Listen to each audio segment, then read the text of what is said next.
Assalamualaikum warahmatullahi wabarakatuh. Apa kabar kalian hari ini? Semoga kalian sehat ya, tetap semangat belajar di rumahnya. Hari ini kita akan belajar PKN mengenai norma dan keadilan. Sebelum kita belajar, kita berdoa dulu agar ilmu yang kita dapat bermanfaat. Sebelum kita masuk ke materi, kita harus tahu dulu tujuan pembelajaran kita hari ini.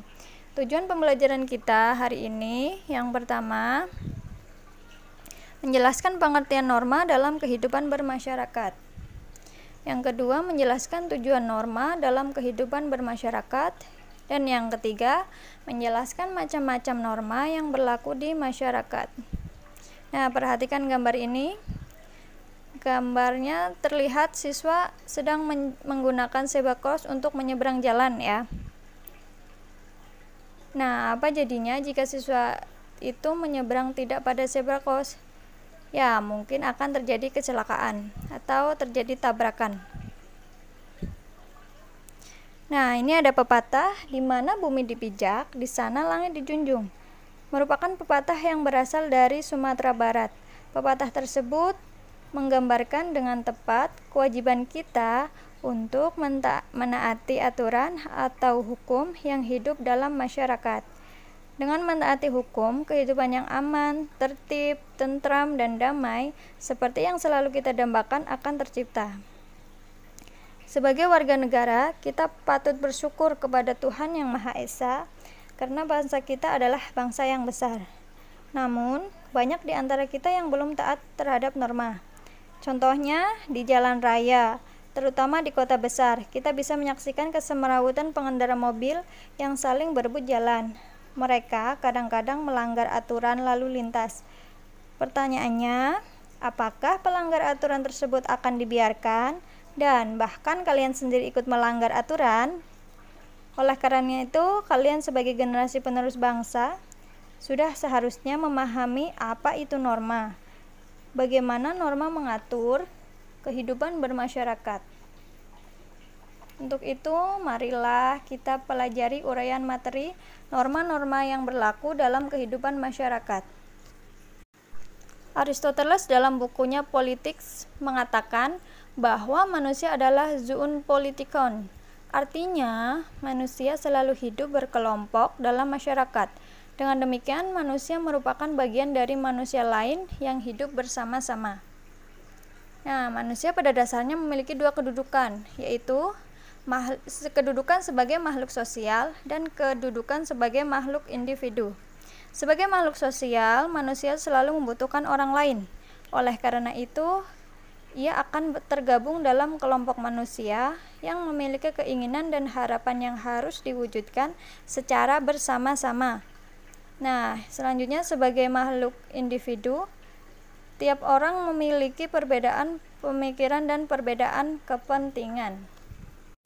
Menurut Ross Choi pun, dalam masyarakat terdapat 3 kategori kepentingan yang dilindungi norma hukum, yaitu sebagai berikut. Yang pertama, kepentingan umum, terdiri atas 1. Kepentingan negara sebagai badan hukum untuk mempertahankan kepribadian dan substansinya.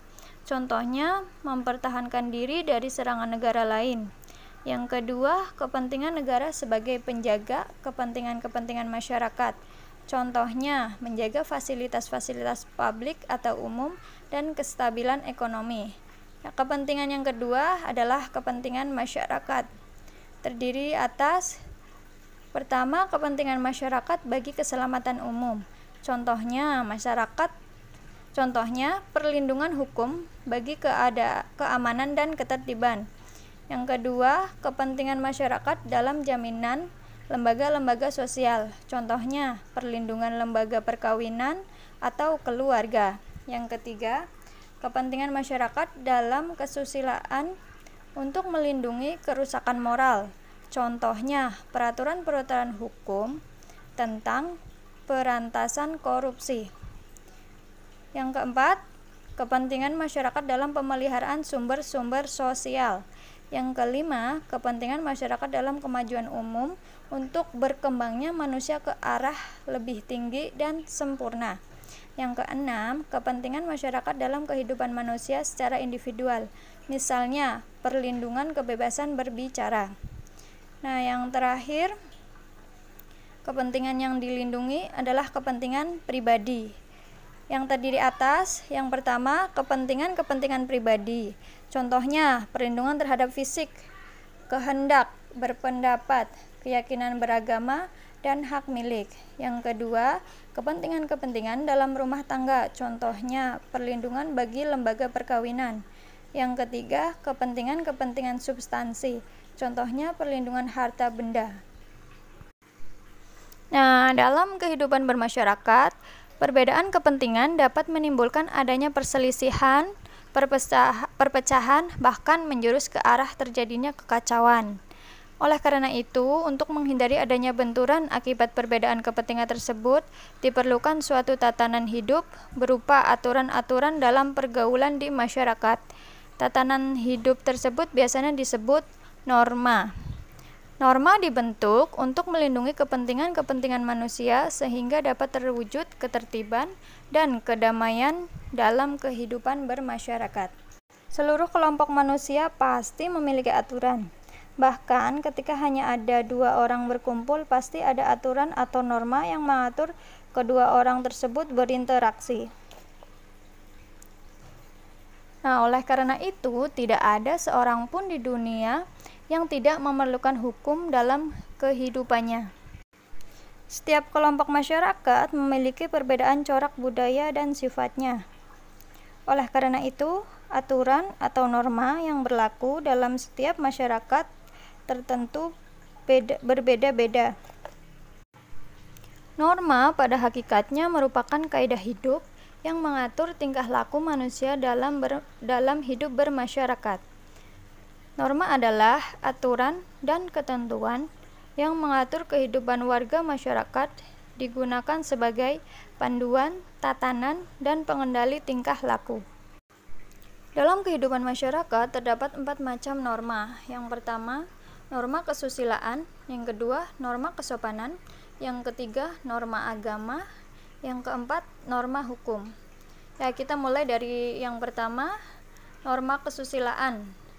Norma kesusilaan adalah peraturan hidup yang berkenaan dengan bisikan kalbu dan suara hati nurani manusia. Nah, norma ini tuh berasal dari hati nurani manusia. Contohnya, seorang yang memiliki hati nurani tidak mungkin mengambil dompet seseorang ibu yang jatuh atau tertinggal di tempat umum. Contoh yang kedua, ini buat kalian. Seorang siswa mengikuti hati nurani tidak mungkin menyontek ketika ulangan karena tahu perbuatan tersebut adalah perbuatan yang salah. Yang kedua, norma kesopanan. Norma kesopanan adalah norma yang berhubungan dengan pergaulan manusia dalam kehidupan sehari-hari. Norma kesopanan bersumber dari tata kehidupan atau budaya yang merupakan kebiasaan-kebiasaan masyarakat dalam mengatur kehidupan kelompok. Contoh dari norma kesopanan salah satunya adalah berbicara sopan kepada orang tua. Nah, norma kesopanan dalam masyarakat memuat aturan tentang pergaulan masyarakat, antara lain terlihat dari tata cara berpakaian, tata cara berbicara, tata cara berperilaku terhadap orang lain, tata cara bertamu ke rumah orang lain, tata cara menyapa orang lain, tata cara makan, dan sebagainya. Tata cara dalam pergaulan dalam masyarakat yang berlangsung lama dan tetap dipertahankan oleh masyarakat.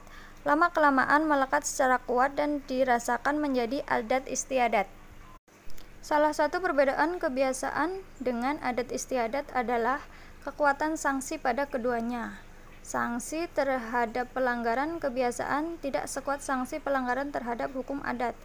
Contohnya, pulang kampung saat menjelang perayaan Idul Fitri, Natal, atau hari besar keagamaan lainnya merupakan kebiasaan sebagian besar masyarakat Indonesia.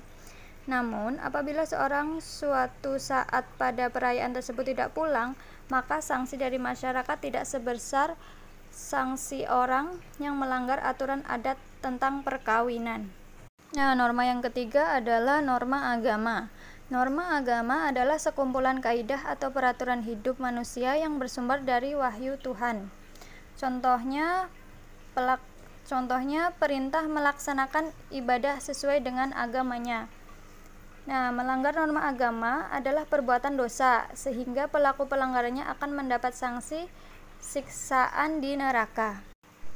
Yang terakhir adalah norma hukum. Norma hukum adalah peraturan mengenai tingkah laku manusia dalam pergaulan masyarakat dan dibuat oleh badan-badan resmi negara serta bersifat memaksa, sehingga perintah dan larangan dalam norma hukum harus ditaati oleh masyarakat. Oleh karena itu, dalam kehidupan sehari-hari, aparat penegak hukum seperti polisi, jaksa, dan hakim dapat memaksa seseorang untuk menaati hukum dan memberikan sanksi bagi pelanggar hukum. Norma hukum juga mengatur kehidupan lainnya, seperti larangan melakukan tindakan kejahatan dan pelanggaran, larangan melakukan korupsi, larangan merusak hutan, serta kewajiban memelihara hutan dan kewajiban membayar pajak. Peraturan tersebut harus dilaksanakan oleh seluruh warga negara Indonesia. Norma hukum memiliki dua sifat, yaitu yang pertama adalah bersifat perintah, yaitu memerintahkan orang berbuat sesuatu, dan jika tidak berbuat maka ia akan melanggar norma hukum tersebut. Contohnya, perintah bagi pengendara kendaraan bermotor untuk memiliki dan membawa SIM atau surat izin mengemudi. Sifat yang kedua adalah bersifat larangan, yaitu melarang orang berbuat sesuatu, dan jika orang tersebut melakukan perbuatan yang dilarang, maka ia melanggar norma hukum tersebut. Contohnya, larangan bagi pengemudi kendaraan bermotor melebihi batas kecepatan paling tinggi yang diperbolehkan dan berbalapan dengan kendaraan bermotor lainnya. Negara Indonesia merupakan negara yang melaksanakan norma hukum. Hal itu dapat kita lihat dalam pasal 1 ayat 3 Undang-Undang Dasar Negara Republik Indonesia 1945 yang berbunyi, negara Indonesia adalah negara hukum. Norma hukum mutlak diperlukan di suatu negara. Hal ini untuk menjamin ketertiban dalam kehidupan bernegara. Sebagai negara hukum, sudah menjadi kewajiban bagi pemerintah dan seluruh rakyat Indonesia untuk menegakkan hukum dalam kehidupan sehari-hari. Nah, selesai pembelajaran kita hari ini. Untuk tugasnya, kalian merangkum materi ini dan rangkumannya disimpan. Nanti akan ada info untuk pengumpulan tugasnya. Terima kasih.